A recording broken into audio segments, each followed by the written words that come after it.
if the 20th century, right, the 1900s, the 20th century was the century of the microchip, the semiconductor, the computer age. I think this century, the 21st century, is the century of biology. Welcome to the Longevity Club podcast. Here with Bradley Palmer. Bradley, thanks for joining us. Sure, good to be here. I just finished my initial treatments and I'm feeling clear and good. Are you feeling it already a little bit? Well, I feel a little clearer. We'll see. That was an hour ago, so. This is your second time here. That's right. Well, the first time I came here, I came with a group of interesting people who invited me to join them. Mark Hyman, Byron Katie, the author, Elizabeth Gilbert, the author of Eat, Pray, Love, and a friend of mine, Gunnar Lovelace, who is a phenomenal entrepreneur and started Thrive Markets. That's right. And we all came as a group to try to slow aging, become healthier. I was a competitive athlete. You know, I've done some damage over the years. It's kept me healthy, but it's also caused some joint damage. I also wanted to see if I could, reverse some aging. I think it's very hard to measure these things, and I didn't come here thinking I was going to be able to measure a quantifiable change.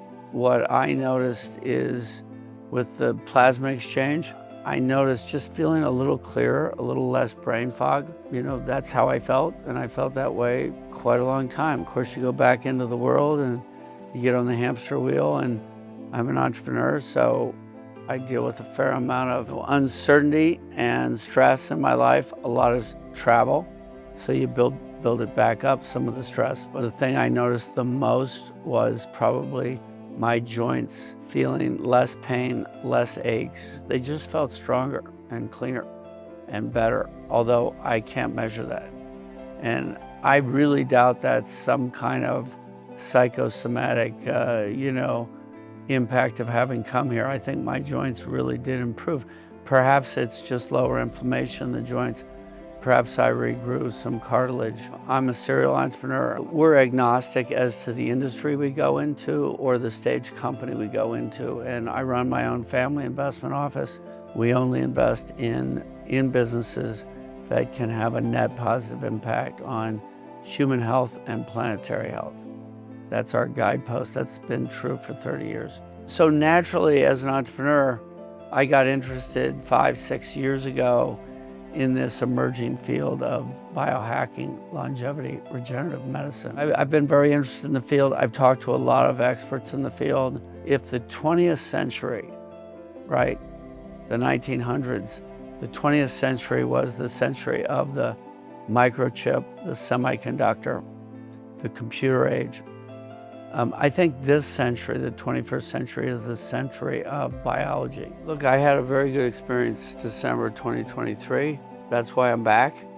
And I'm hoping I guess one of my goals in 2025 is to up my game in nutrition, in fitness, in sleep, in stress reduction or mindfulness. And then on top of that, let's see if some level of regenerative medicine can help me slow down and or reverse the aging that's going on. And I've been pretty hard on my body over all these years as an entrepreneur. I'm not so much a finance person. We start companies and we buy companies and pivot them to impact. And we've had good luck doing that. But it takes a toll. So if I can up my game, and if I can push the goalpost out a little bit, maybe there'll be a lot of new discoveries. The other thing that's advancing exponentially, all my charitable work is around the climate crisis. And so when we think about the impact of the climate crisis, which is accelerating, that's exponential. The rate of discovery around biology will also accelerate.